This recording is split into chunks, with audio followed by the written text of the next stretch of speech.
Hello future teacher, welcome. In this video, we are going to learn the different types of evaluation based on what is being evaluated.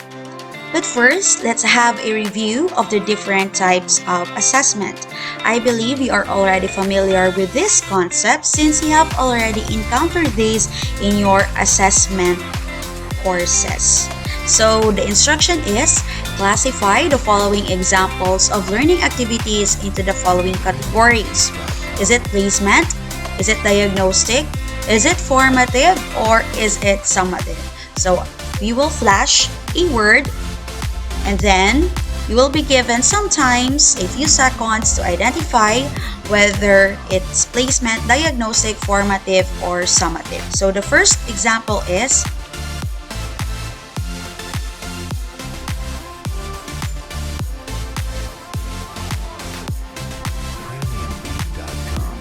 time's up. So midterm exam is an example of, a summative assessment. Next example,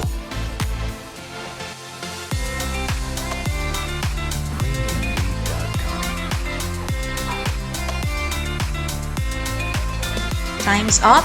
College entrance exam. Of course, this is placement assessment. And the last example,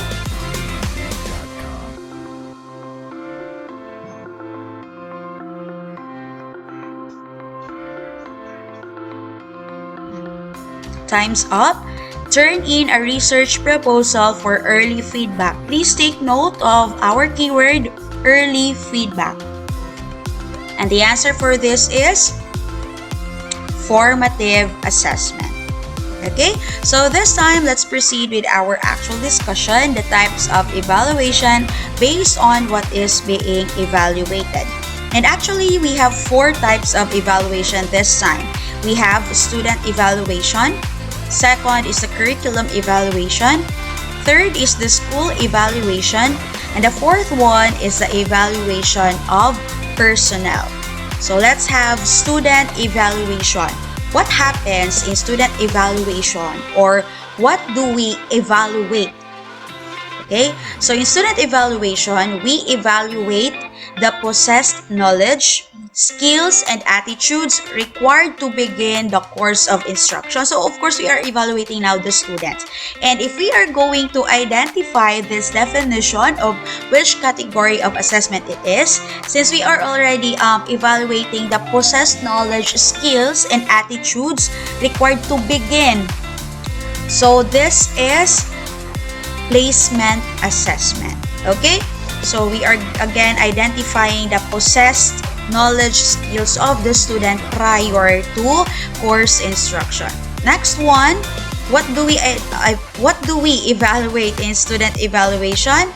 We evaluate the mastery of objectives. So through quizzes, through written outputs being done after the discussion. So an example for this is the formative assessment, evaluation of mastery of the objectives. The third thing we evaluate with student evaluation is the persistent or recurrent learning problem, the strengths and weaknesses of the student. So basically, this is diagnostic assessment. And also in student evaluation, we evaluate whether the students have mastered the expected learning outcomes or not. And also we are evaluating to what extent or to what degree did the students master the expected learning outcomes. Did they reach the expected proficiency level or not? Again, so these are the things that we evaluate when we conduct student evaluation.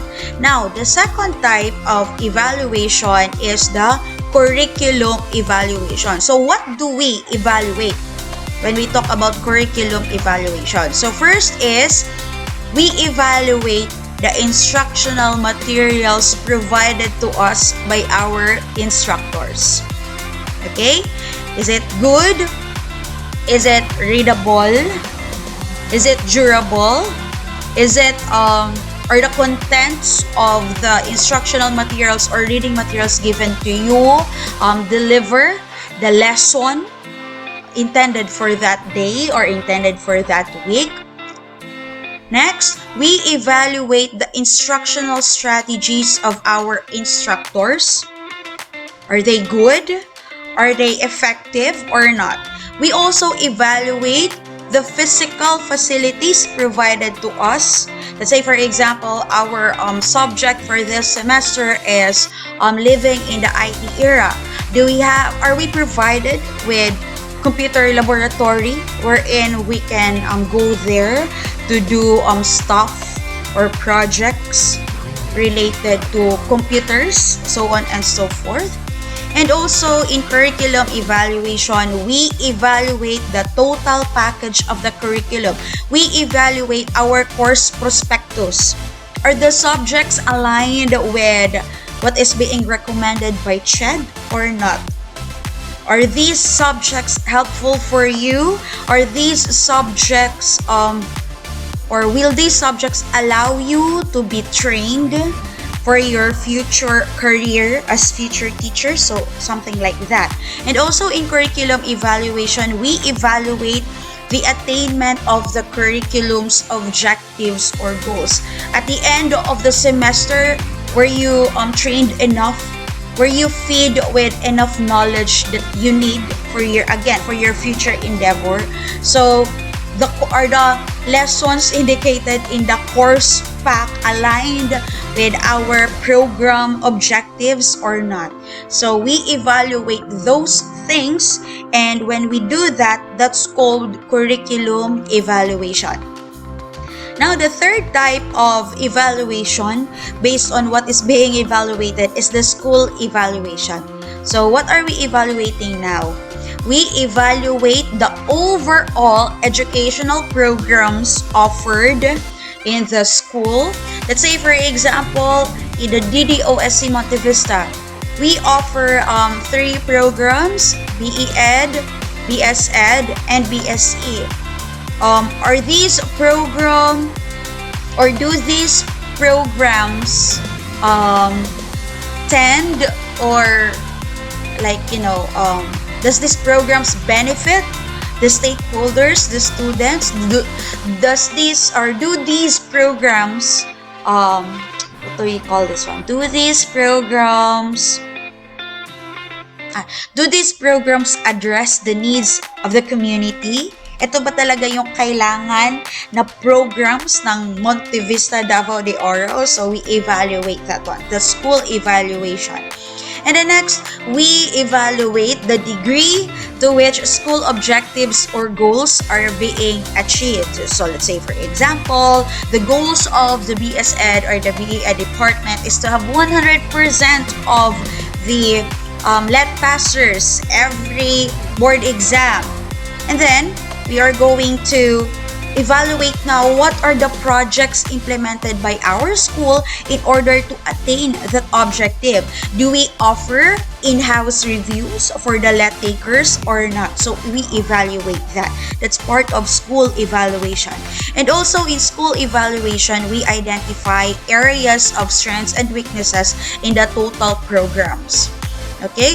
What are those things that the school still have to provide for the students in order for you to have meaningful stay in the school, in order for the school to provide you the best quality education that you need? And also in school evaluation, the purpose of school evaluation is to provide feedback to which it gives direction to the future activities. That's why when you are being asked to evaluate the school, are you satisfied with the services you are receiving from the school? So please try to give honest feedbacks because it will help the school identify the things that they still have to improve. Okay? For them to provide with different projects that will cater the different needs of the students. So these are the things that we evaluate when it comes to school evaluation. And the last type of evaluation based on what is being evaluated is of course the evaluation of personnel. It includes the what? The instructors. So we evaluate our instructors here in our institutions. Okay, because they are the persons responsible for educational outcomes. That's why at the end of every semester or towards the end of every semester, you are being asked to answer the Google Forms. You're going to identify there or do this instructor come in your class on time? Are these instructors still reachable even beyond office hours? Something like that. Okay, especially if your concern is related to your educational projects or like if it's related to your course requirements. And also in evaluation of personnel, we evaluate the attainment of teachers' deliverables and instruction. Okay, do the expected subjects or lessons in that specific course were covered throughout the semester, or are there null curriculum, the things that are excluded by the teacher because of the time constraint, something like that. So we evaluate now the personnel. Also, our different offices in our institution, not just the instructors, we have the chance to evaluate them. We have the chance to evaluate our registrar, our human resource officer, our nurse, branch nurse, what else? Okay, we are asked to fill out the client satisfaction feedback form or something like that. You're going to write their remarks, complaints, or commendations depending on your comments on the services provided to you by our non-teaching personnel. So still they are part of this so-called evaluation of personnel. So hopefully it's clear for us of what are the things or what are the different types of evaluation based on what is being evaluated. Again, the first one is student evaluation, followed by curriculum evaluation. Third is the school evaluation, and the fourth one is the evaluation of personnel. This time, let's talk about the different models of curriculum innovation. First, let's have the definition of the word innovation. When we say innovation, it means doing things in new ways. And in the curriculum, it means adopting different designs for learning to help make learning more meaningful for 21st century learners. It's like from the traditional way of teaching. So since we are already in the 21st century learners, I believe you're already aware of what are those different step-by-step processes that we are doing, the different strategies that we are giving to our learners. So we make teaching in a different way. We deliver teaching in a different manner. So this time, let's know what are the three main models of curriculum evaluation. Again, I'd like to emphasize that we are talking about model of curriculum innovation. So since we are having this term model, it means what are the step-by-step process or what is the method of this specific curriculum innovation or new learning design. Okay? So let's enumerate first the three main models of curriculum evaluation. And these models are proposed by Ronald Havelock on year 1969. So the first model of curriculum innovation is the Research, Development, and Diffusion model, also known as the RD&D model. The second one is the Social Interaction model or the SI model. And the third one is the Problem-Solving model or the PS model. So let's start with the RD&D model. RD&D is effective where curriculum development is done on a large scale and ideas have to reach wide geographical areas and isolated users. Let's say, for example, we are having now the Matatag curriculum. The model that is being used in this innovation is the research, development, and diffusion model because it is nationwide. Matatag curriculum or the curriculum development of this one is done on a large scale. It's throughout the Philippines. And the ideas have to reach even at the remote areas in our locality. Next, RD&D model is highly organized, rational approach to innovation. There is really a step-by-step process that our national government or the Department of Education is doing for the curriculum implementation.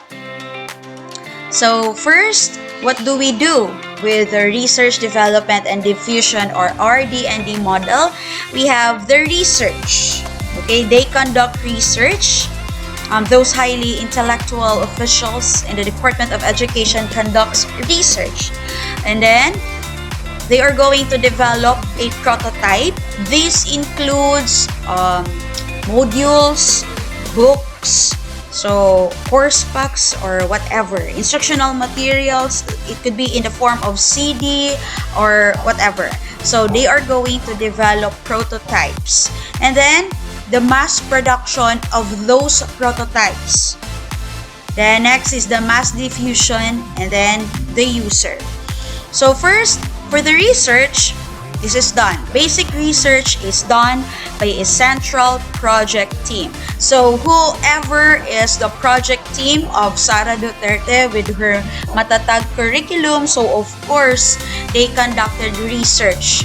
It may be because they have found out that the K-12 curriculum is not much that of help to those students, or there are some areas that really needs improvement, and that's the time that they have decided to alter some areas of the K-12 curriculum, thus creating a new curriculum which now they call as the Matatag curriculum, because diba, from K-12 it's now just K-10, or the innovations or the changes are focused on the K-10. And so next is the development of prototype. Okay, so the team develops a new curriculum, devises and designs prototype materials, just like what I've said earlier, such as books or modules. Since there is an overhaul on the subjects offered in grade 1 or in grade 7, there should be changes in the books being used as references by the teacher. So they are now going to devise and design the books or references. So the development of prototype. And also in the development of prototype, since some regions are now undergoing the pilot testing of this Matatag curriculum, basically in the Luzon area. So what are the weaknesses and strengths that they are going to observe through the pilot testing? They are going to, of course, alter again. They are going to improve the instructional materials based on their like informal assessment, based on the experimentation or pilot testing that we are doing right now. And then next, after they have like polished the instructional materials, the references that we can use throughout the nation, that's the time that we are going to have this so-called mass production. So, mass production of the modified or improved prototyped materials. And since meron ng mass production, that's the time that there will be mass dissemination or mass diffusion of the innovation through courses. That's the time that we will have trainings, conferences, workshops to the teachers. So again, professional development na naman courses. And then, that's the time that the implementation of the innovation will be designated to the user. So it's now the time of the teachers, the schools, or the pupils to shine. That's the time that they are going to experience the Matatag curriculum. And not just those schools that is under pilot testing right now, but all throughout the nation. Everyone in the educational in the educational aspect or educational institutions will be adopting the Matatag curriculum because we are the end users. So again, the step-by-step process of research, development, and diffusion model, it starts with the research, next development of prototype, next is the mass production, and then the mass diffusion and the user. Now let's go to the second model of curriculum innovation. It's the social interaction model or SI model. So social interaction. Okay, this model operates through social interaction and emphasizes communication. And this model is basically student-centered, and the students are encouraged to interact with each other in a structured setting. Since we are having a model, so structured pa rin. We have a step-by-step process on how can we encourage our students interact with their classmates or peers. So in social interaction model, the three most common strategies include, first, of course, the group projects. Because in group projects, we'll be having the opportunity to interact with our classmates. Group discussions, there's still social interaction. And then on year 2013, Patel created the proposed the step-by-step process, suggesting for us teachers how we can effectively conduct this or give this cooperative learning experience to our students. So first, according to Patel, the teachers will give the instruction to our students. So the instructor gives an instruction. Second, the students will meet and work with their teams. So the student will work with their teams, and then the students will negotiate, compromise, and explain concepts to each other. They are going to have brainstorming. And while the teacher will, of course, as facilitator of the learning, the teacher should monitor their work. The teacher should roam around the classroom looking or checking the students whether they are following the work or not, whether the members of the groups are cooperating or not. And then next one is the students will assess their individual and group work. Okay, they are going to check now the work or whatsoever, and then the learners then break into groups, and the instructor continues to monitor and assess the team as they conclude with their findings. Okay, again, the instructor gives an instruction, student work in teams, they are going to meet now, and then they will have brainstorming, and then they are going to report or present the ideas to their classmates, and based on the feedback, they will again meet with their groups. They will break again into groups, and then the instructor will continue to monitor the progress of the team until they will come up with a very polished requirement or project. Okay, so that's the step-by-step process of the social interaction model. I hope that's clear. And the last model of curriculum innovation, according to Ronald Havelock, is the problem-solving model. So what is this about? So PS model is based on the assumption that innovation is part of a problem-solving process.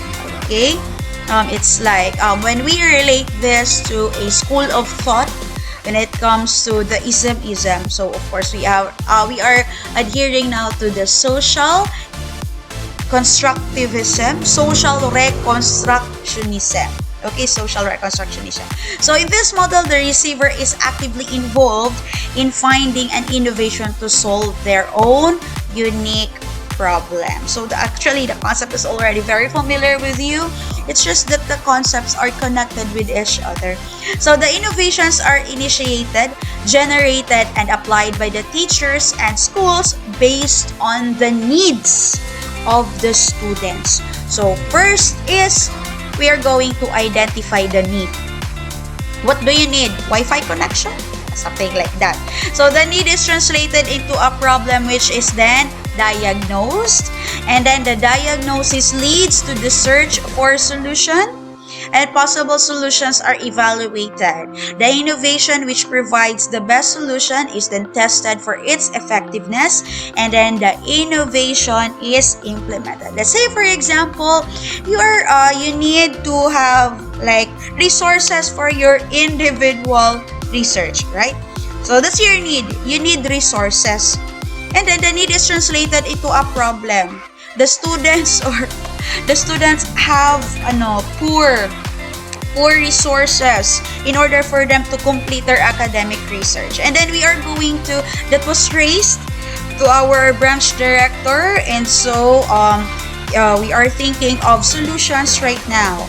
And then one of the possible solutions is to provide you with computers that you can use. And so the computers were put in our library, e-library, so that anytime you can go there for you to do your research. You can encode your research in the e-library.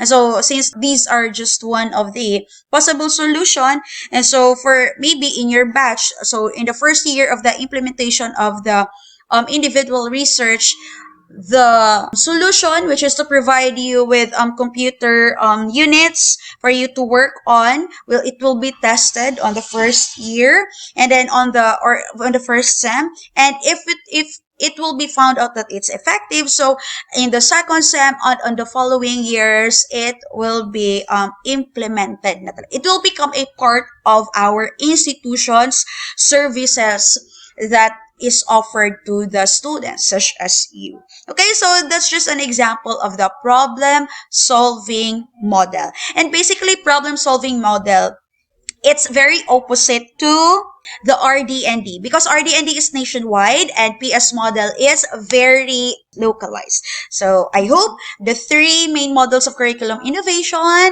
is clear for you. Okay, now let's proceed to the next lesson. Let's have the levels of curriculum innovation. So when we say levels of curriculum innovation, on which level does the curriculum innovation takes place? Is it in the central level, or is it just school-based level? So earlier I have gave you an example specifically on while we were still discussing on the different models of curriculum innovation. So RD&D model is basically it's on the central level curriculum innovation. Why? Because it's nationwide again. And on the school-based level, curriculum innovation is our example on the solutions that we have with regards to your individual research. So that's just very contextualized, localized. Okay? So to give us more ideas on what are those curriculum innovation based on the different levels, let's have first the central level. So central level is referred to as the official laws.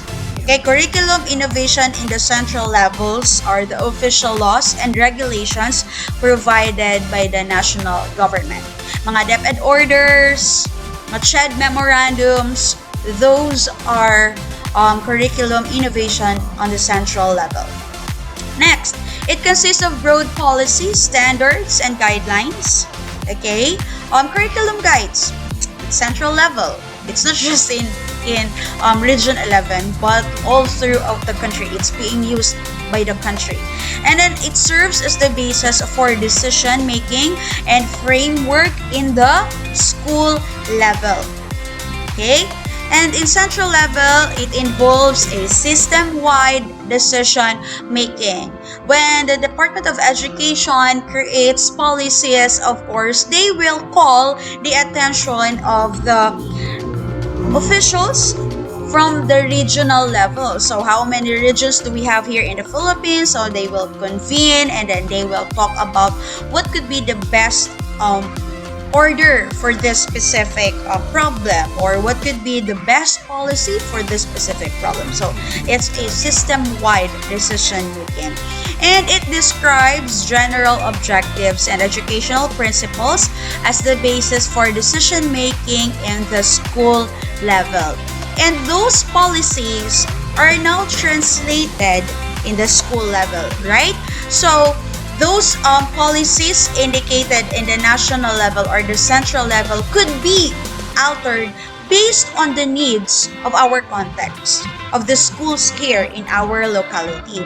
So, of course, the curriculum innovations in the school level are very different from the central level, because in the school-based level, these are the specific and detailed plans by the school.